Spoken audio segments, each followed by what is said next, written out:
Hey, everyone, and welcome to the Bomb Life podcast. I am Melissa Vogel, your host. Welcome to the show. Today is a good one. It is so good. We are diving into narcissistic abuse, what that looks like, that topic specifically, because we are coming off of the heels of me sharing and my story, and there was a lot of questions about it, and we had our part 3 out, and now we have a guest on, and it's so crazy how the timing worked of all of this. And when Melissa was introduced to us, and she was going to come on the show right after all of this too. So it was crazy because we have gotten a lot of questions, and I am not a narcissistic coach in any way or survival coach in any way. So the timing of this was like really, really great to have her on the show. It's just always interesting to hear and learn about new things that are going to interrupt our life, impact our health and fitness journey. Before Melissa and I hit record, we were talking a lot about my story and just about like health in general. And I was explaining to her, like the podcast and why I podcast on certain things and the topic. And, you know, I was saying how every single aspect of your life impacts your journey. Whether you want to agree or not, what we do on the outside is what impacts the inside too. If you want to lose weight, you need to have your relationship in check.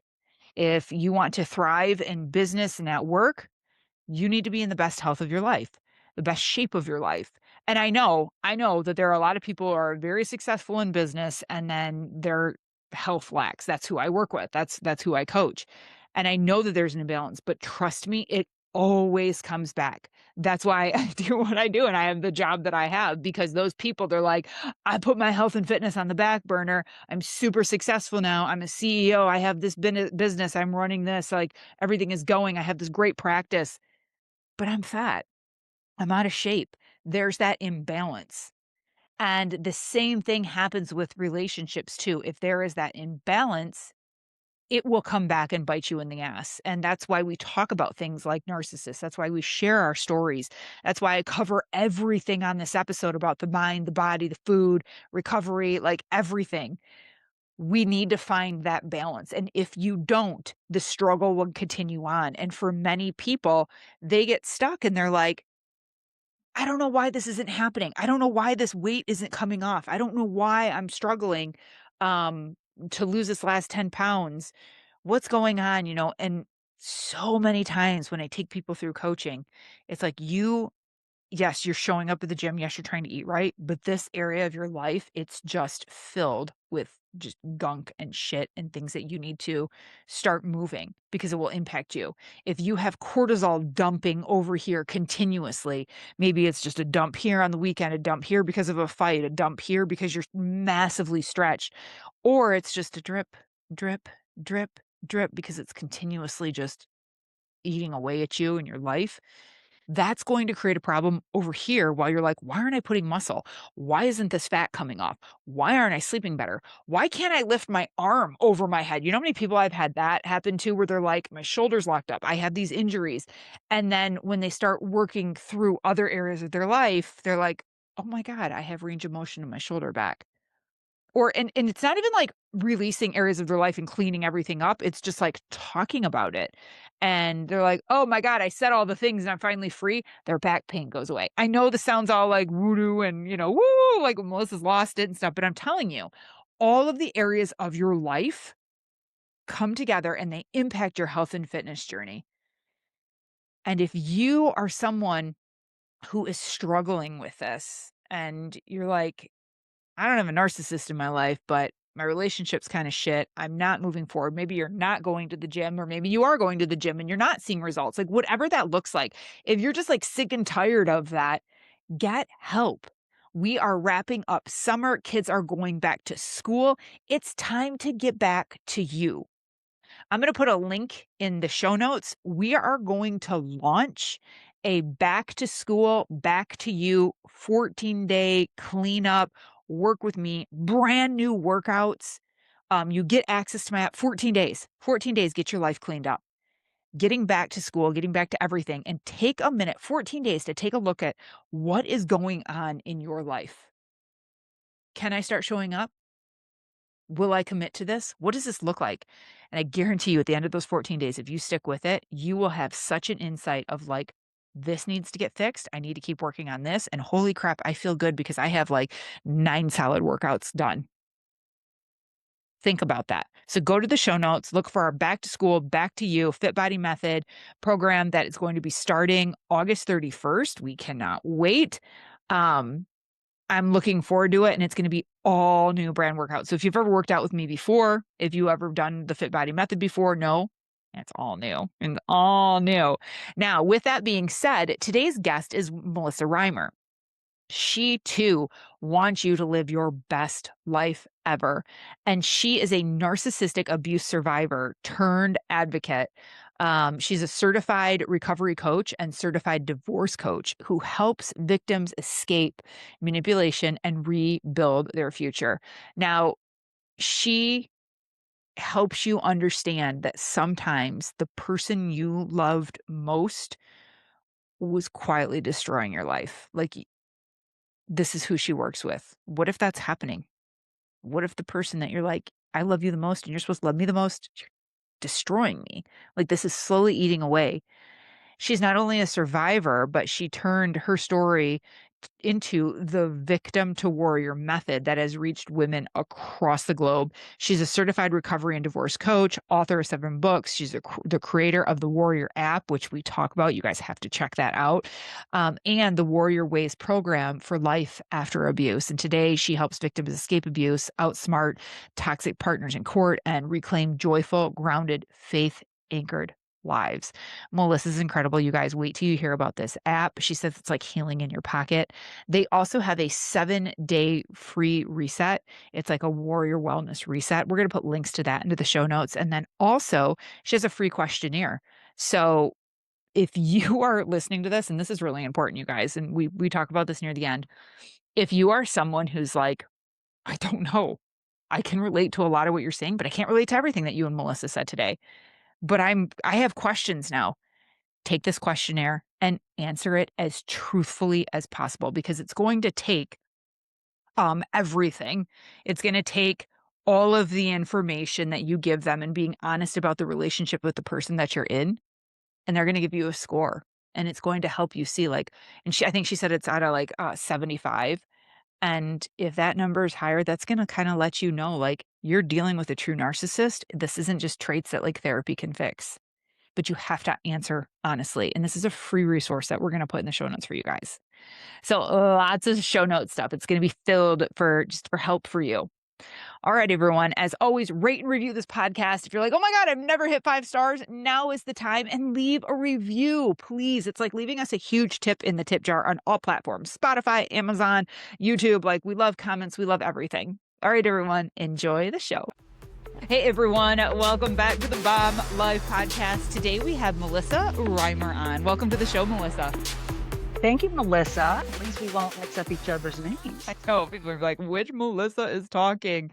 Exactly. Oh, Melissa, this is like perfect timing. When you came across my desk to have you on the show, it was so like meant to be. And we always work with Interview Valet. So shout out to Interview Valet. We love them. And we have just, Melissa and I were just talking about this, you guys, before we hit record, of the episodes that have just come out. Part 1, part 2, and part 3, all about my journey and honestly realizing for the first time in my life even what a narcissist was. I didn't know. And then Melissa came along. And Melissa, you are a narcissist abuse recovery expert, certified divorce and recovery coach. Like, who even knew that we needed recovery coaches? Like, are people that bad and out there nowadays that like we need help to recover from them? We actually do, because once you discover what you've actually been through, because that's the biggest part, because you don't fall in love with the abuser. You fall in love with this person Yeah. who disguises as somebody that you could spend the rest of your life with. And Right. it's sad because it's deliberate. They actually choose people for a reason. You have something they want. It's not like they just wake up and go, let me just go and grab that person and victimize him. They, for once, look at you, listen to you, talk to you, act like they're really into what you're doing and what you're saying. Mhm. That's how they make us believe it's true. Why wouldn't we? What in the human brain would make you think someone's deliberately betraying you, lying to you, luring you in, making you think it's a fairy tale, they're your soulmate? And once you're in, and you're all in, because your brain has fallen in love with that person, your body, soul, everything is in love with this person, then things start shifting. But you don't realize it's a shift. Yeah. It's subtle, Gee, subtle, okay, subtle. Melissa, that's hard to hear. Like, I want to believe I don't wanna believe that, like, I went on, like, a date with someone and they were like, "This person, she's got this. I want this. I'm essentially going to use her." Like, I like to think and believe, I'm just playing devil's advocate, but I really like to Right? believe that we met and it was like, "Oh my god, she's really cool." Then, like, I think I love her, and then this just came out inside of them. Like, can't we just say that? We could pretend to believe that because that's what we say to ourselves. We Right? we say to ourselves, "They changed. Something is wrong. Something is causing this. I'm not doing something right.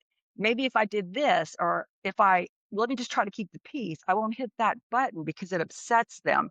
When you start thinking about it in your mind, because we block a lot of stuff out in our Yeah. mind when we're in survival mode, basically, because you're in disbelief. You don't know what you're dealing with. You don't know who you're dealing with, really, because that mask comes on in front of other people and outside the relationship, and you're like, "Oh, there they are." But then behind closed doors, the mask comes back off and they shift. And you're left wondering, what happened? I thought we had a good time out. I thought this was a good event or Yeah. whatever. And they start tearing apart things. You talked to somebody too long. Why'd you wear that? Why'd you say that stupid thing? They start literally, it's a passive aggressive tear down piece by piece by things that they loved about you, all of a sudden now are annoying to them. And so it's by design, because when you think about being in love with someone and that person, was just all so into you, and the compliments they treated you so, I mean, I literally was like on a pedestal with my ex husband, and people would say, "Man, you're so lucky, he just adores you." But the same things that he seemed to adore seemed to start annoying him, and when like in fitness, you're very fit. I loved fitness. I worked out all the time. We went to the gym together. But all of a sudden, that became a little bit of an issue. He didn't like what I was wearing. He didn't like how long I was staying. He was too tired. Why can't we Mm, work out at home? mm. And so things start shifting, and what shifts is us. We start shifting to their requests and their personalities and their wants, and away from who we actually were when we first met them. I mean, when you Interesting. think about yourself, when you met him, you were somebody. When you finally left, who were you at that point? Yeah. You know, Oh, as girl, you I was so confused. Like, yes. one of our last fights, like, I didn't know what side was up and down. I remember thinking, like, "Am I the problem?" Like, I think Oh I yeah. said that in the episode too, because then I started thinking, like, maybe I'm just like this total bitch that just pisses men off. Like, Right. maybe I need to look at this, like, maybe because he always would say, like, um, what's that word? Projecting. He'd always be like, Oh, "Oh, yeah, are you sure you're not projecting your feelings onto me and this is how you really feel?" And I'm like, "Oh my god, maybe I am." I exactly. Is that normal? It's gaslighting. I mean, and gaslighting is a toxic mind game, but it makes you doubt your own reality. It really does, because they are so convincing. They are so convincing, because whenever you bring up something that might have hurt your feelings or seemed offhanded, it the response is not, "Man, I'm really sorry. I didn't mean Right, for you to feel that way." It's, "Well, if you wouldn't be so insecure, or if you wouldn't be, so nitpicky about that, or God, if you wouldn't nag, I wouldn't react that way." And then all of a sudden you're like, "Well, am I jealous? Am I insecure? I didn't think I was. I thought I was pretty confident." And you start questioning mhm. because of the way they say it. And those subtle little digs start turning into more aggressive digs. to where then you don't want to bring up certain topics because you know it's going to start a fight. Why can't you bring up topics in a relationship? Why can't you have a conversation? It Right. gets to the point there is no such thing as a conversation. It's them telling you the situation Yeah.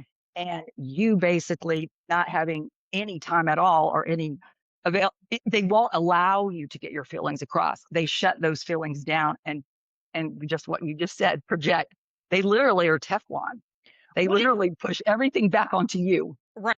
What if the response isn't so much like, um, how you were describing? What if the response from them when you ask a question or bring something up or tell them how you feel, it's more like, they take it personal and then they, like, "Well, you really hurt my feelings when you said this, and, I just feel like you do that," and then they're like, "Oh, so I'm just failing you? Oh, so" Yeah. I'm trying to think of examples and my mind is Oh, escaping no, me right now, but, like that's a different type of that's a covert narcissist. There's 2 different types. oh, There's an mhm, overt, which is a okay. grandiose person. They're the bigger than life, charismatic, everyone loves them, they're confident, they're just they're successful. Everything about them just that's why people when they see a person like that, they're like, "Wow, they're bigger than life." And they're They like a don't realize hard worker and a yeah, go-getter and yeah, and everyone just okay. loves them. They're so, involved in the but then behind closed doors, that person goes away, and the insecure person who's pretending to be that shows up for the victim. That's who I was married to. Your person, if he plays the victim, is a covert narcissist. That's somebody that's always victimized.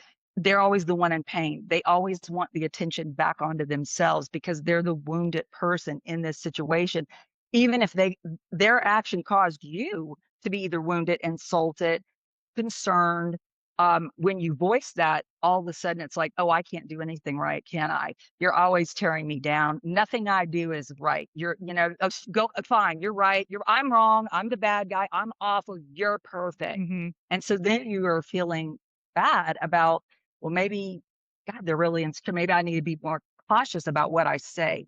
Right. It's a different shift. But someone that plays the victim drama, always somehow, no matter what is done, they do not accept responsibility. They lie a lot. Their actions and words never align. But whatever you say to defend your position becomes an attack on them, Yeah, and then regardless of what. it always turns into a fight. And so then you become scared to share how you actually feel. Like you're like, "Oh man, like what they said or hurt my feelings," or I disagree with you." Like it's okay to disagree with things and you share that like, "No, I don't agree with the same thing." And it would just become like we are butting heads, not, "Okay, well tell me how you feel." Like, "Okay, I Right. want to hear more. I might not agree with you, but I still care what you say." Like that was never uh-uh. It was always like if I shared how I felt, it was going to turn into a battle. Right. And when you think about it, it doesn't even matter what you share. It's like Right. their goal is to argue. Their goal is Mm, to somehow argue that the sky is not green today or not blue today, but it's black or it's yellow, it's green. And you're out there with a camera filming it and bringing them back. And then they're, oh, well, you have a filter on your camera. It doesn't matter what you say. It doesn't matter the proof that you have. They are literally in it to be right, even though they know they're not. It doesn't matter. It's a control thing. The whole thing is a control, whether it's playing the victim or it's bullying and intimidating or threatening or weaponizing. It's the same control mechanism. They are taking a person and they are controlling that person's life to the benefit of themselves. So him playing the victim, um, even though it resulted in these fights, mhm. eventually you were the one saying, well, I'm not going to talk about that again because he's obviously sensitive or hurt his Right. feelings. Right. So he removed your opinion of that situation from the relationship. It's like there's a complete lack of empathy.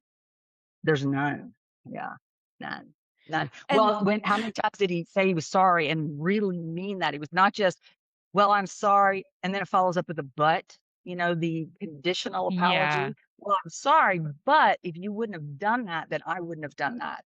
That's right. an apology.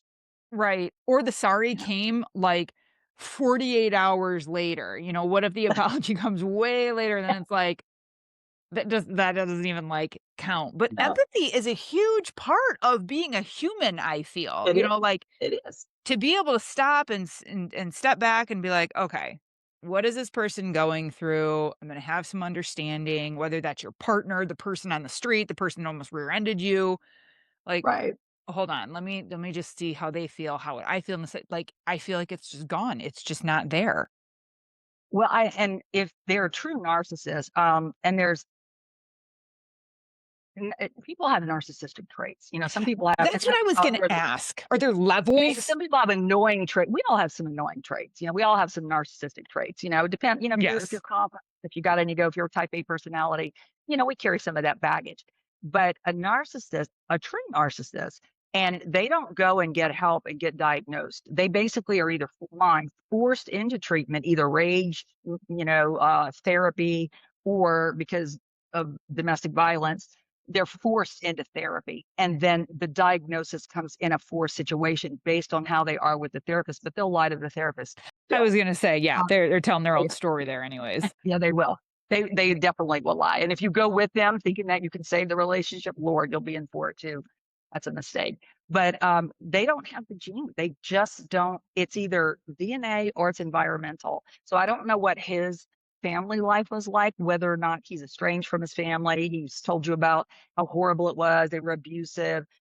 And you don't ever know if their story is true or not if they don't have a relationship with their family because you can never determine for yourself, because mine came from he had a great mom, a great dad, a great brother. He was the one that was the problem. And he's a sociopath. I mean, sociopath and narcissist, a very scary person and very charming. I mean, Is I'm surprised he's not dead. Someone not hasn't killed ev him. not every sociopath, not every narcissist is a sociopath, though.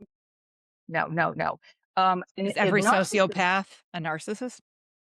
generally speaking, most sociopaths Mm, and narcissist combination are serial killers. Ted Bundy, they're yes, they want to purposely inflict pain. A narcissist mm, has no, they basically have no feeling. They could watch you burn on fire and they would look and say, "Man, that looks painful," but they can't feel that, oh, like we would, or "Oh man, I mm. really crushed their feelings. I don't want to do that, even though I know I'm right. I just really hurt." They don't. They cannot feel that. A sociopath not only has that, but they like to inflict pain. They get a joy out of inflicting pain, Hmm. purposely hurting, purposely harming, going out of their way to harm you or harm someone.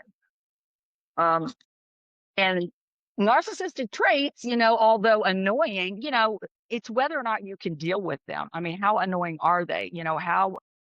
How much comes into the relationship where you have to constantly change who you are or what you say. Then it becomes a relationship that's 100% draining. Your tank's empty, their tank's full, you're empty, and that's generally what happens. Can they change?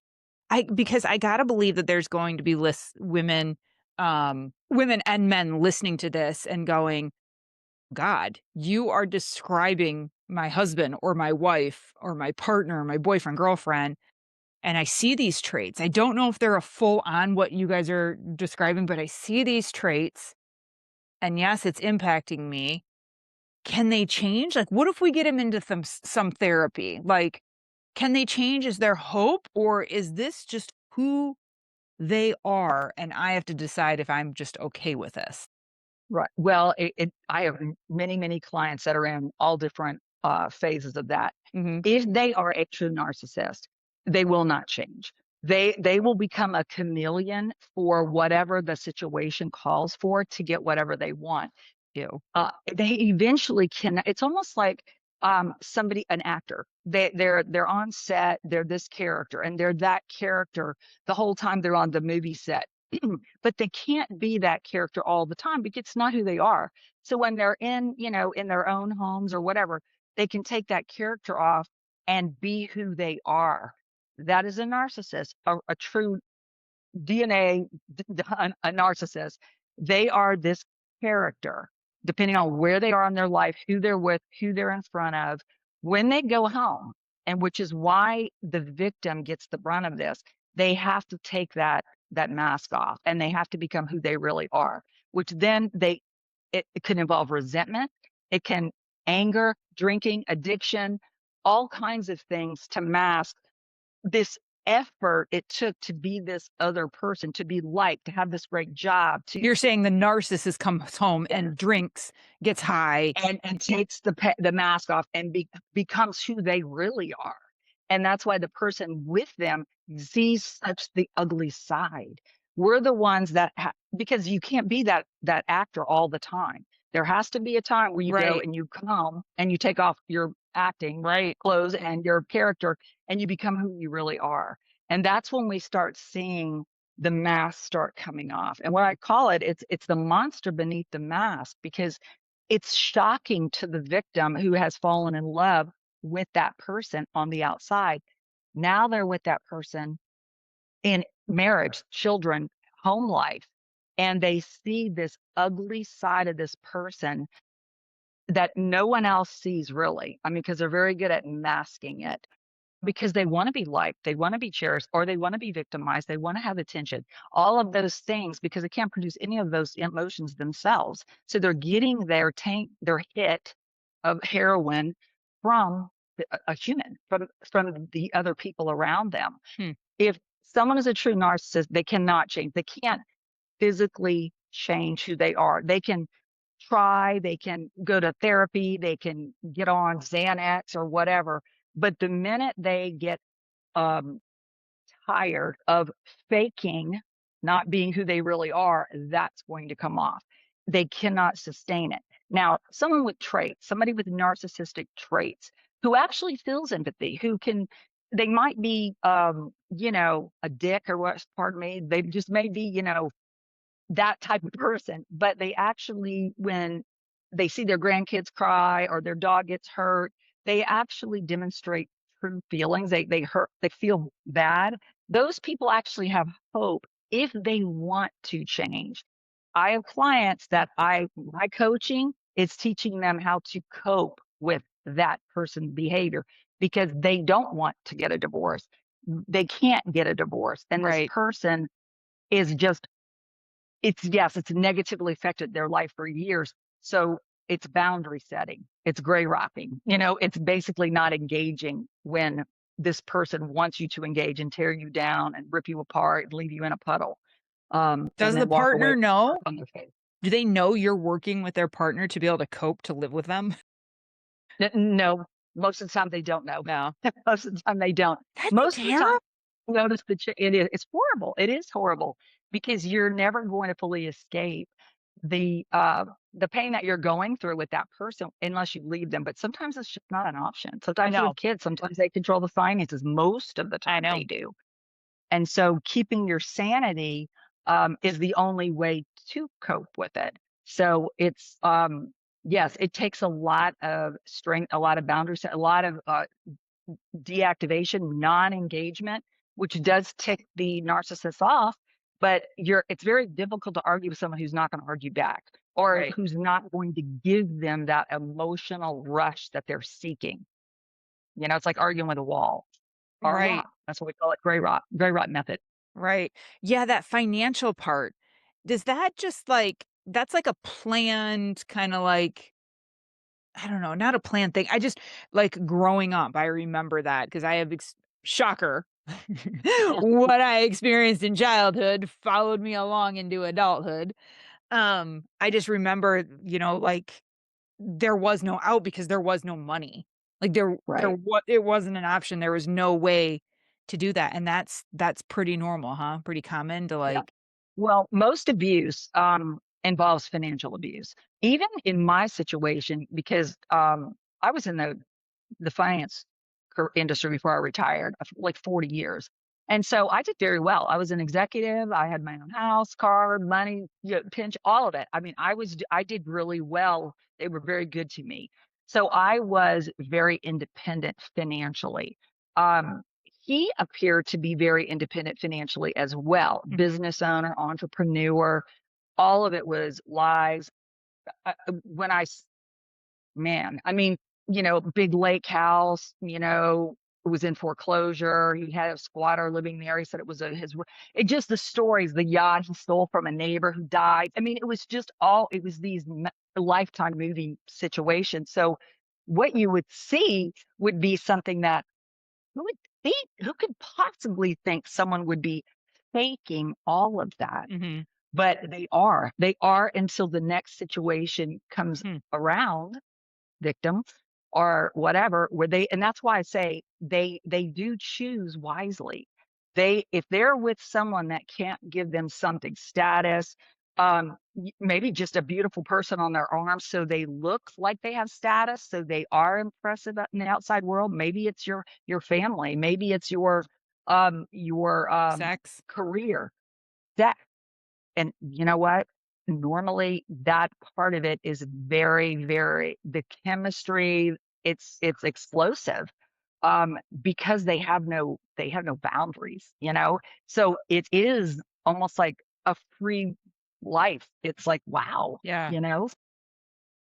Tell me more about the financial like abuse part. So people listening, I almost said women, and I got to be careful of that because it's not just women, it's No, I have both many clients too. sexes. Yes.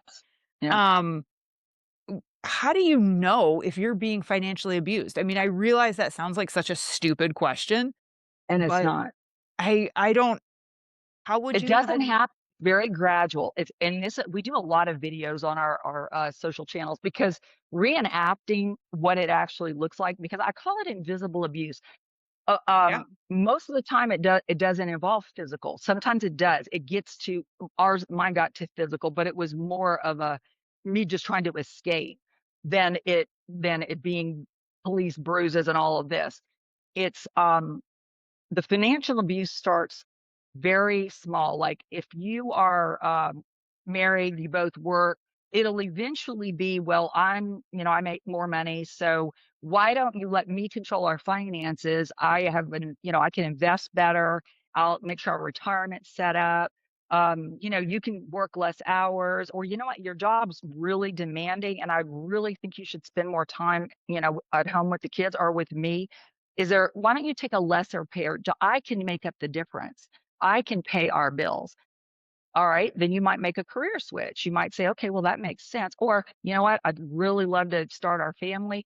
Why don't be the homemaker? I will support us. And then Great. that I'll becomes stay the home rule. with the kids. Hmm. And then all of a sudden, your access to the money now becomes, well, you know what? You're kind of reckless with money. So I think we really need to be on a budget. So here's your debit card, or here's your credit card, and this is the limit. Or I want you to talk to me before you buy anything. Hmm. Then I'll decide if we need it. Or you go and fill up your tank with gas and your credit card's denied. You call them and it's like, well, I'm the one that pays the bills. Maybe you shouldn't have said that yesterday and I wouldn't have taken your access away. You're stuck at the gas station. These are real stories I'm telling you with my clients. Yeah, and I know And they seem to like our listeners, they seem so far off. Like, I'm sure people are listening going like, "Oh my god, I would never let that happen. I'd tell him just to go fuck off," or, like, if he did that to and me, you but can and you say that, sure. And then all of a sudden it's like a fight. They can outlast you with a fight. yeah. With mine, I mean, he wanted to control my investment account. He wanted to be a day trader. And the red flag, we were already Jeez. married. Yes, we were already married. I didn't know about the lake house foreclosure. I thought he sold the property. I mean, there's all these things that happened that I learned out later, which is now, hindsight, is always, like we say, 2020. But the them taking away the access, um, unless it's your money, and even if it's your money, I have clients who it's all their money, but it's the little things. I really want to invest in this business. It'll be for our future. If you lend me, and I did this. If you lend me $100,000, I'm going to start this franchise. I've already got these doctors who want to buy it. We'll be 50-50 partners. I'm like, well, I've got a big corporate job. I'll invest, but I don't want to. Thank God I said that. Thank God I didn't sign any, like partnership documents, because it was a big fraud scheme. But I lent him $100,000. That's gone, went, bye, because it was a fraudulent business. I never in a million years. How could your mind think that? You can't, you're not, You don't have the No. crystal ball. So you're like, that sounds like a great opportunity. That would be great for our future. So even if you're the one with the money, you can still end up in that Mhm. situation because you're believing the person you're in love with or that you're Yes. married. You love them. They're not gonna hurt you. Yeah. They're not gonna take Mm-mm. advantage of you No, they would never do that on purpose. They would because never have a deliberate plan. yeah, No. I have them, and I hold them, like, on a pedestal, so they must be holding me on a pedestal, and I have their best interest at heart, so they must have my best, and that is so not true, and if Mm. you piss them off, that flip switches, and you're done. You're done, Yes, like and it's the sad part is when like I said, when the loss of control starts happening, it's very gradual, and there might be a fight. Like you might see a bank statement and you're like, "Well, I didn't know we banked at, Wells Fargo. I right, thought we only banked at Chase." And then the narcissist is like, "Well, I thought we needed to diversify. What, you don't trust me? This is for our future. What, we should have all the money in one location? I mean, you're on the signature card, and you're like, I don't remember signing that." I mean, it's little things like that. And then all of a sudden, years down, you're like, okay, all the money we had is no longer in Chase. It's now in a Wells Fargo in somebody else's name. And then we're into forensic accounting, trying to track the money down. right, It doesn't happen in a blink. It happens gradually. But what I would caution your audience, when things that they're wanting to do, if it's financial or whatever, that sit uncomfortably with you, it's uncomfortable, you're not really comfortable about it, you want to talk more about it, you'd like to, maybe at least have the online access or see the statements. If that becomes an argument or a pushback or, well, you don't trust me, or, you're really not that great with, you need to write these things down because your brain will forget them. mm, Your brain will, you'll be like, it's not worth it. I got to pick the kids up, or, okay, yeah, fine, want to get in that argument. When you start writing these things down, that's when the red flags start accumulating and you're not going, because the abuse and the survival mode kicks in. You don't remember things until a long way into the future. And then right, you're like, oh my God, I totally forgot that. right. So, I'm okay. I'm really curious as to what your response is going to be on this. Where does how do you see faith playing a role in this and religion? Because I grew up very Catholic, and when I was getting divorced and when I was leaving the marriage, uh everyone came back at me and was like, "You're breaking your vows and you are to stay there no matter what." And I just always remember thinking, like, you have no idea what I'm going through and what I'm living with. And I can see and know that this will never change. He can improve no, in all other areas and over here or whatever, but like this right here, this isn't going to change. And I was like, "But you took vows," and I just saw how, like, I was to honor my husband and, like, r- be there and be the obedient wife, yeah, and, like, subservient. I just Yeah, it makes me think of, like, religion and how yeah, and no offense to religion, and if you're right. super religious and listen to this, whatever, but, I just see how much it's still, like, you get married, he is the breadwinner, you listen, you don't question, you follow, your job is in the home, like, do you see this playing a role still? Like, I don't know. Yes. Yeah? Especially in, I do. Religion is weaponized, and I hate to say that, because I'm a Christian, and but he weaponized my religion because I met him in church. You know, Mhm. yes, if you can believe that, in a small group, but he used that religion against me because when I wanted a divorce, he said, well, that's against our vows. So you're telling God that it meant nothing, standing before God, taking our vows. You can't stick it out through the hard times. And it's like, when you think about, no, I'm not talking about hard times. I'm talking about impossible times, that this is like life threatening times. No, I can't be through Mm. that. Mhm. God said to honor your wife, not abuse your wife, not torment your wife, not treat your wife like a slave and abuse her or abuse him. Honor, honor your partner. So when I have people that are, and it's and I hate to say this because I grew up Roman Catholic as well. That religion is very, very, very strict with marriage, marital vows. But what I've talked to two clients, I basically said, you know what?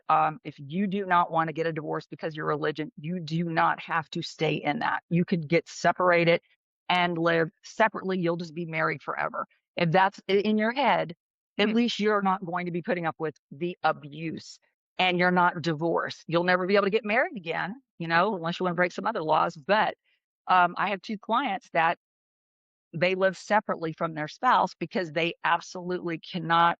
They think Yeah. it's a mortal sin, even though they were abused horribly. And I've given them all the passages of, why don't you take this back and show, your man should honor his wife, not abuse her. So, but it not often, but I do have a couple that they just would not do the divorce, but they did separate. They live their own life now, free of Mhm. abuse, Mhm. but they're still married to that person, but they're older, older. Yeah. So, Yeah. Your job must be just wild. Like what you see, because you're a recovery coach. So you see the people that are trying to recover like completely. They've gotten away. Now they're like, oh my God, like what happened to my yep. life because I was in a Yes. relationship with this person, and you help them recover.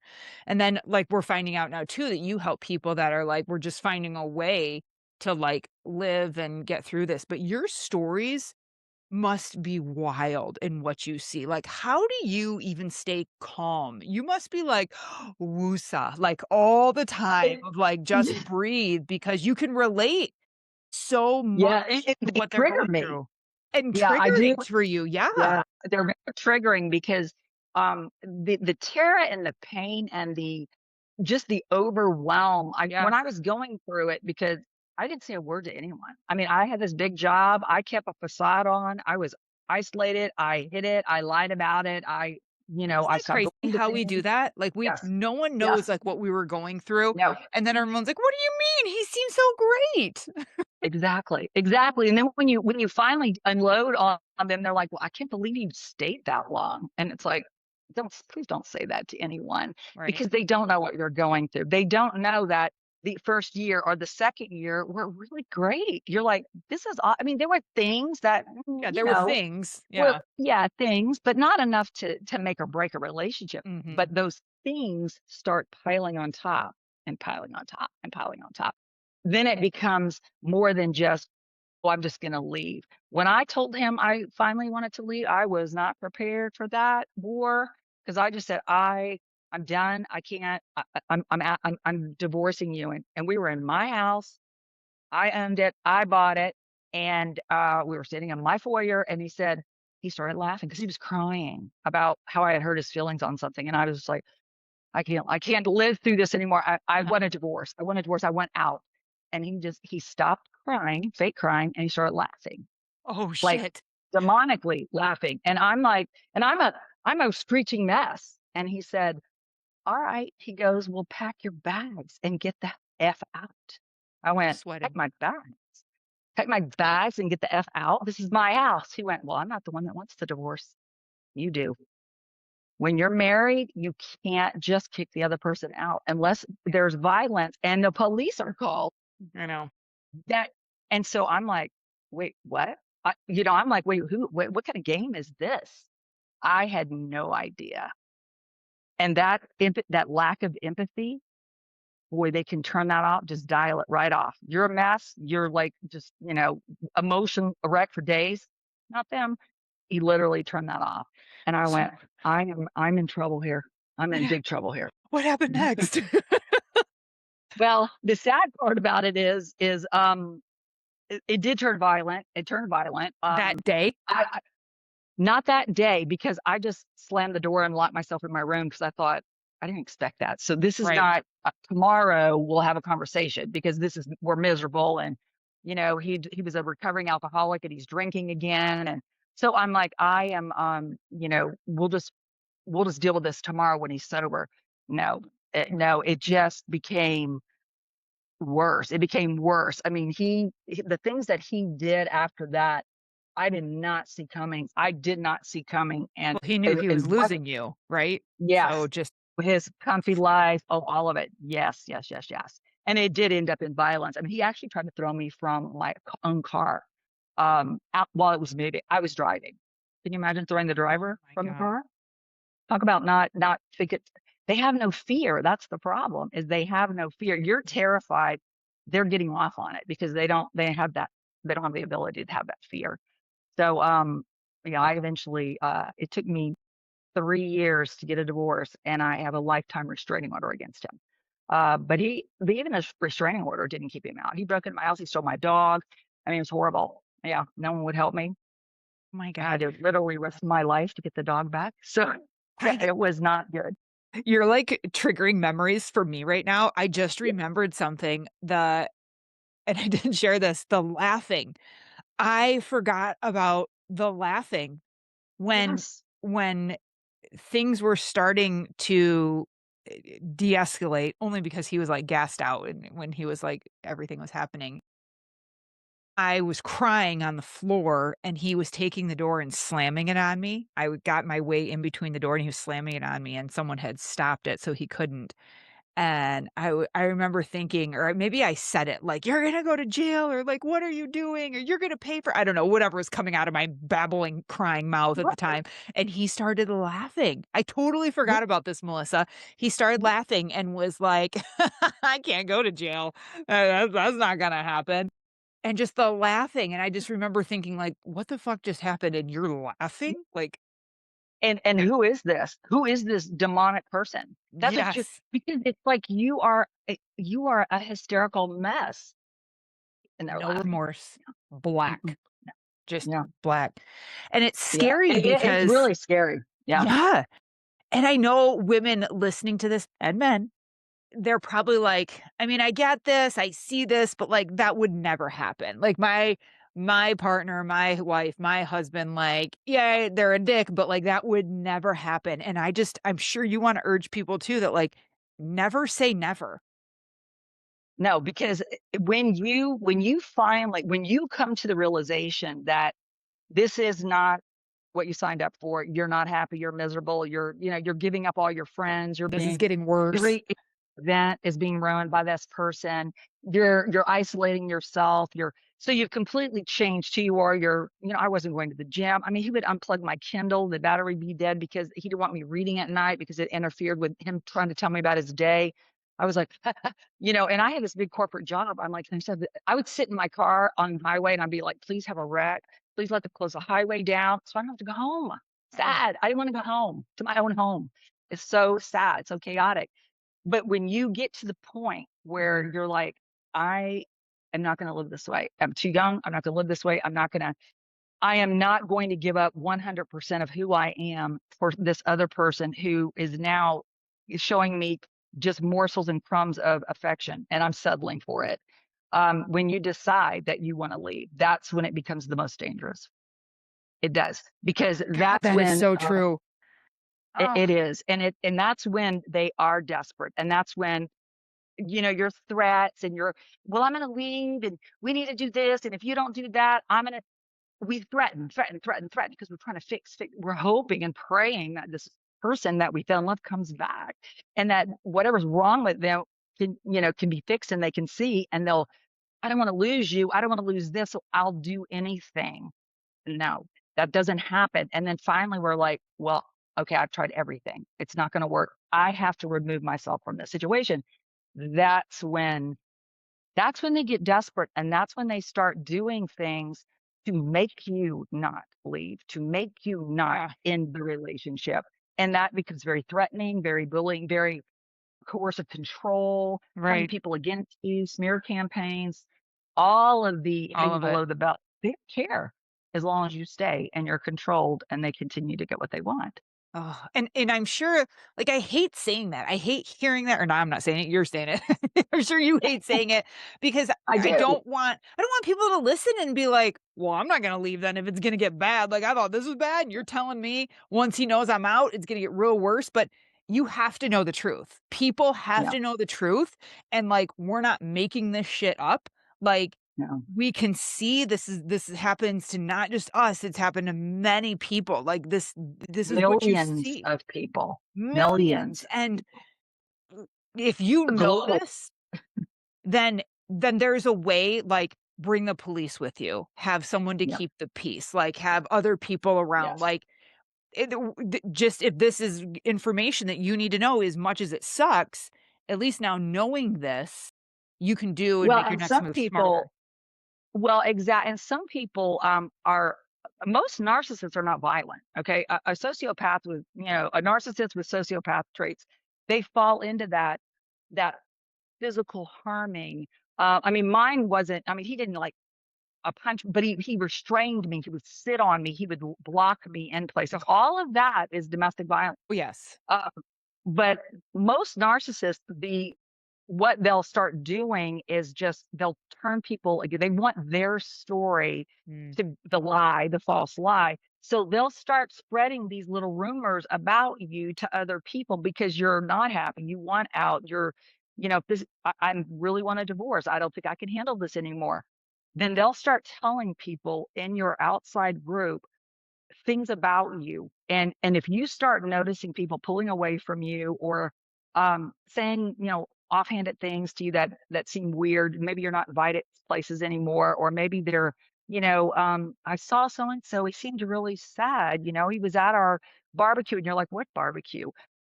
yeah. Things that don't make sense to you, and all of a sudden you're hearing something from someone on the outside that just is a little, don't block that out as meaning nothing, because what they're doing is they're setting up their story, because they're not sure if you are going to go through it or not, but they're going to make sure everybody is on their side and everybody believes their lies.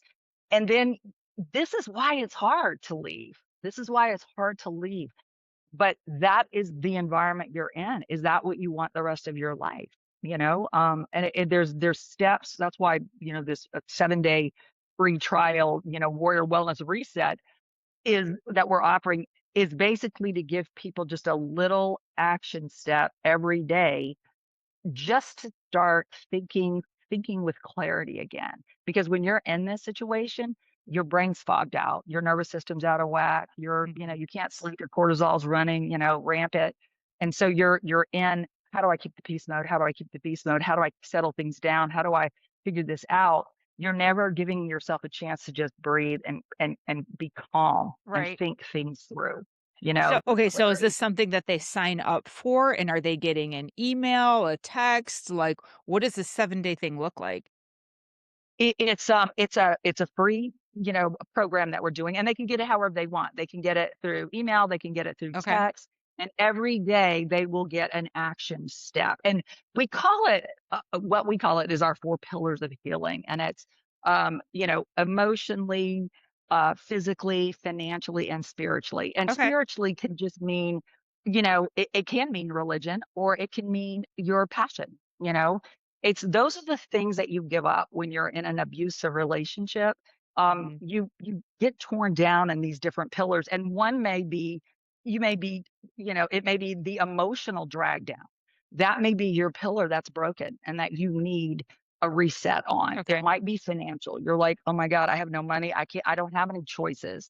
You know, there's ways that you can start doing things, little tiny steps. You wouldn't believe some of the things that I've gone through with my clients, just the what I call the critical steps before you make the decision to exit, or if you think Mhm. you're going to exit. Being prepared before that is critical, because I would never have uttered those words if I had taken my own advice 15 years ago. Just planning, just getting it in order in case I decide I don't want this life anymore. I'm not going to be in the dark. I'm not going to be manipulated and controlled when I make the decision. Because if you don't start taking certain steps now, then you won't know. You won't have the documents. You won't have the online pass. You won't I have know. credit cards in your own. You won't have an emergency fund. There are certain things. Or if it's physical, if I had to give up going to the gym. It became too much of an argument, and so I'm like, I'm going back. I'm going back to the gym. I love to paint. I had to quit painting. I'm like, I'm painting again. So there's certain things that taking back your old self starts rebuilding that person back, and so you do become strong enough to actually make a decision, whether it's to stay and cope or to plan and leave. You have a Right. choice, Right. but you got to start thinking that way. Yeah, a Yeah, decision has to be made because what you're doing, and if you're just here and it's just right. constant, that's not a choice. Like, No, because it's going because to kill you. that will get bad. That will get worse. That status quo, Exactly. it'll just take more and more energy for Yeah. you to maintain that. Yep. Just And gonna the get energy worse. comes from you, not the other person. So you're the one that's, losing it out of your tank. So you're right. Yeah. Not making a decision is not really a decision that you can actually Yeah. afford to make when you're with somebody like this, Well, I sadly. say like all the time in like fitness, like deciding to not decide is still deciding. Like if you're Yeah. deciding to not decide whether or not you start a program or you start going to the gym, you've decided Right. you're not doing it. Like Right. Exactly. deciding to not Yeah. decide is deciding, you're just not talking about it. But Right. I just have to say this, like, to anyone listening, and I'm sure you see this too with your clients and stuff, the fact that you're even listening to this and considering if there's similarities, and you're wondering if you need a plan, and you're wondering, would it get worse if I left? And you're just like taking this in and you can relate to some of it, maybe not all of it. Maybe, Right. maybe you didn't experience the Maybe you're smear just campaign questioning. and you're just like, huh, I think that alone is telling you something that you need to wake up to. Yeah. And you know what? We'll also give your listeners our free "Are They a Narcissist?" questionnaire. And that's just a Oh, 15-question great quiz. idea. It is very specific. The questions relate to you and that person, not anybody else, how the interaction is between you and that person. And I tell people, this is private. No one's going to get a copy of it except for you. Be honest, because we lie about things in the relationship. Like we say, well, it's not that bad. Not that bad. Sometimes Yep. they do that, but not when I say for your own good, answer each question as honestly and openly as possible, Okay. as if you were in a closed in vault and no one was going to see, hear, or ever know you did it. Be honest, because the result, the grading as to the level, maybe they just have annoying traits. Uh, Maybe you need to start making a plan, that because makes this sense. person, if all these questions and it's 0 to 75 points. Mine rated a 72. And you've heard some of the stories I've said just right now. He rated a 72. There are people that go all the way to 75. But then there's some people that rate about a 20 or 25. You know what? That's an annoying trait, narcissist person. You could probably cope with that if you still love them and your home Right. life's not horrific. It's just not happy and loving. There are ways to cope with that. So I encourage them to actually, and we'll send you the link for that, Okay. but it's free. Yes. Take it and see what the scores are. Oh my God. That is so helpful, Yeah. Melissa, and so perfect. Yeah. We will put that in the show notes, you guys. So check that Okay, out. good. You guys are also launching a mobile app. Yeah, And what did yeah, you we call it? launched Like it. healing in your pocket? Yes, it's the Warrior Healing Essentials, and we just launched the mobile app in June, and we launched it one for privacy because people sometimes can't just get on a Zoom call and or join a Facebook group. It's hard to heal in social media because you don't know who's reading the comments. So you might need help. You might need to reach out, but you're like, oh my God, well, who's following me? Who's following you? How do they know? I mean, he might, so people get worried about actually engaging in social media, even if it's on an abuse channel or whatever, because you don't know who's watching that channel. So this is a way, yeah, we called it, recovery in your pocket, because it has all of our healing resources, videos. It's got a private community. And it's a way for you to know that what you're posting in this app is just for the members inside the app, and they're Right. vetted. Um, and it's a way for you to have healing resources so you can figure this out. And if you're in it, how to leave. If you're out of it, how to recover from it. So you don't go back. I went back 3 times to that abuser of Yeah. mine. Three Isn't it times. statistically like 7 or 9 women will go back and Yeah. It's something like actually that? 62% of women will go back, and generally it's financial. It's Yeah. the financial abuse. Um, and so that forces you back.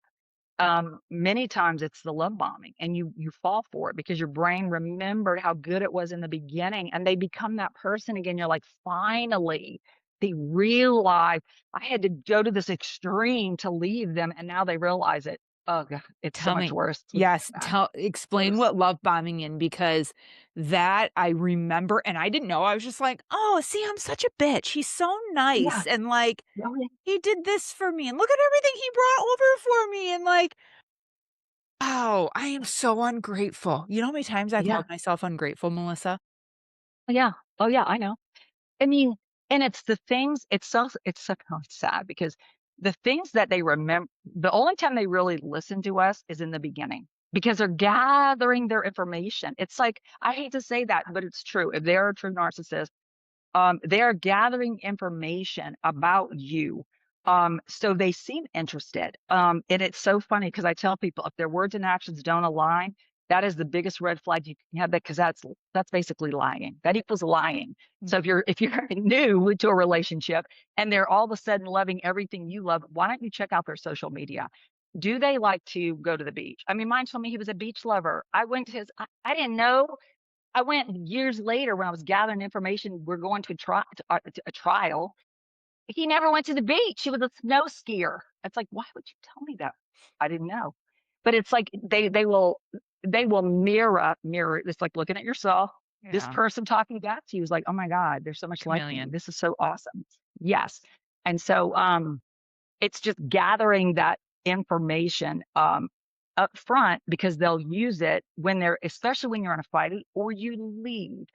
Then all of a sudden they remember your favorite food. They remember your favorite rose. They remember your birthday. They remember when that happened to you. I felt so bad. I never said it, but I really felt bad about it. And you're like, oh my God, my heartstrings. I mean, mine left my favorite tea and a ball cap.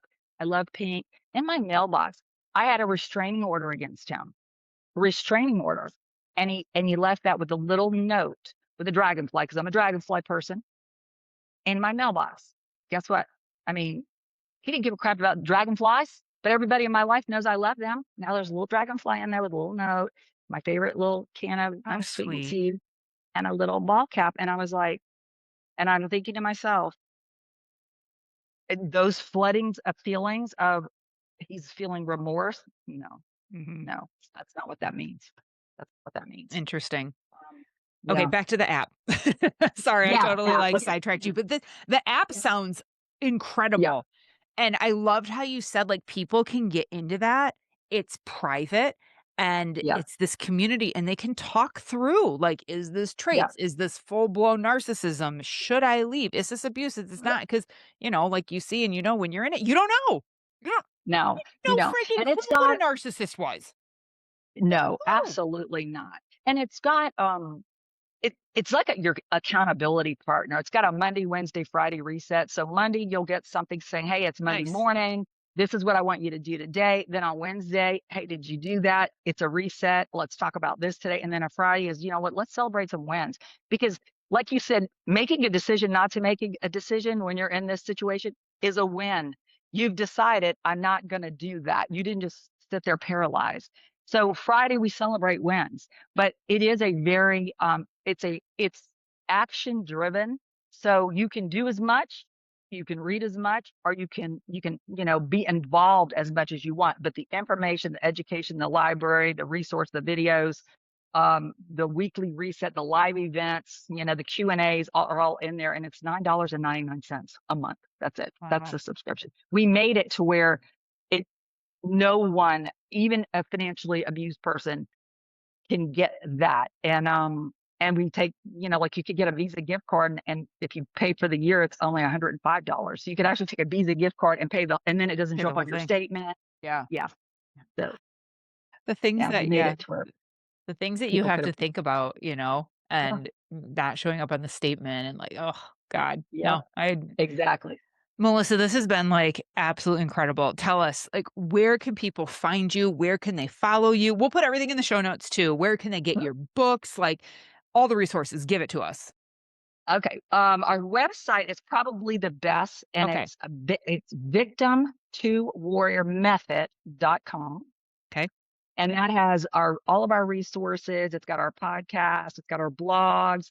All of my books are on Amazon, but it also has a link to right there on the website to all the books. They're all there's 10 of them, and they're not. I don't write big scientific novels. I literally choose. This is about trauma bonding, because people don't realize we get trauma bonded to the person we're in love with.